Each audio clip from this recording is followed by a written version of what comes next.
ವಿದ್ಯಾರ್ಥಿ ಮಂಕುತಿಮ್ಮ. ಬಹುಶಃ ನನ್ನ ಜೀವನಕ್ಕೊಂದು ಪುಸ್ತಕ ಅಂತ ಇದ್ದಿದ್ರೆ ಆಗಿದ್ರೆ ಅದ್ರ ಶೀರ್ಷಿಕೆ ಹೀಗಿರ್ಬೋದಿತ್ತೇನೋ. ಗೆಳೆಯರೇ, ಒಂದು ಕ್ಷಣ ಕಲ್ಪಿಸ್ಕೊಳ್ಳಿ, ನೀವು ಭಗವದ್ಗೀತೆಯಲ್ಲಿ ಬರುವ ಅರ್ಜುನ ಆಗಿದ್ದು ಸ್ವತಃ ಭಗವಾನ್ ಶ್ರೀಕೃಷ್ಣ ನಿಮಗೆ ಭಗವದ್ಗೀತೆಯನ್ನ ಕಲಿಸ್ಕೊಡುವ ಹಾಗಿದ್ದಿದ್ರೆ, ಅಥವಾ ಅದರ ಸಾರಾಂಶವನ್ನ ನಿಮಗೆ ತಿಳಿ ಹೇಳುವ ಹಾಗಿದ್ರೆ, ವಾವ್, ಇದೊಂದು ಅದ್ಭುತ ಅನುಭೂತಿ ಅಲ್ವೇ? ಇದೊಂದು ಅದ್ಭುತ ಅನುಭವ ಅನ್ಸಲ್ವೇ? ಈ ಅನುಭವವನ್ನ ಪಡ್ಕೋಬೇಕು ಅಂತ ಅಂದ್ರೆ ಮಂಕುತಿಮ್ಮನ ಕಗ್ಗ ಅನ್ನೋ ಪುಸ್ತಕವನ್ನ ಓದಿ ನೋಡಿ. ಇದನ್ನ ಕನ್ನಡದ ಭಗವದ್ಗೀತೆ ಅಂತ ಸಹ ಕರೆಯಲಾಗುತ್ತೆ.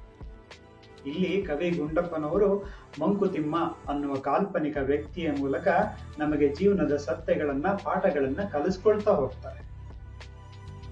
ನಾನು ನನ್ನ ಜೀವನದುದ್ದಕ್ಕೂ ಒಬ್ಬ ವಿಧೇಯ ವಿದ್ಯಾರ್ಥಿಯಾಗಿರ್ಲಿಕ್ಕೆ ಬಯಸ್ತೇನೆ ಮತ್ತು ಅತ್ಯುತ್ತಮ ಶಿಕ್ಷಕರಿಂದ ಪಾಠಗಳನ್ನ ಕಲಿಯಲಿಕ್ಕೆ ಬಯಸ್ತೇನೆ.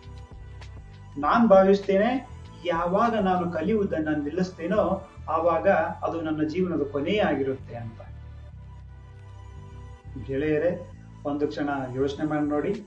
ಒಂದ್ ವೇಳೆ ನಿಮ್ ಜೀವನಕ್ಕೊಂದು ಪುಸ್ತಕ ಅಂತ ಇದ್ದಿದ್ರೆ ಅದರ ಶೀರ್ಷಿಕೆ ಏನಾಗಿರ್ಬೋದಿತ್ತು? ಧನ್ಯವಾದ.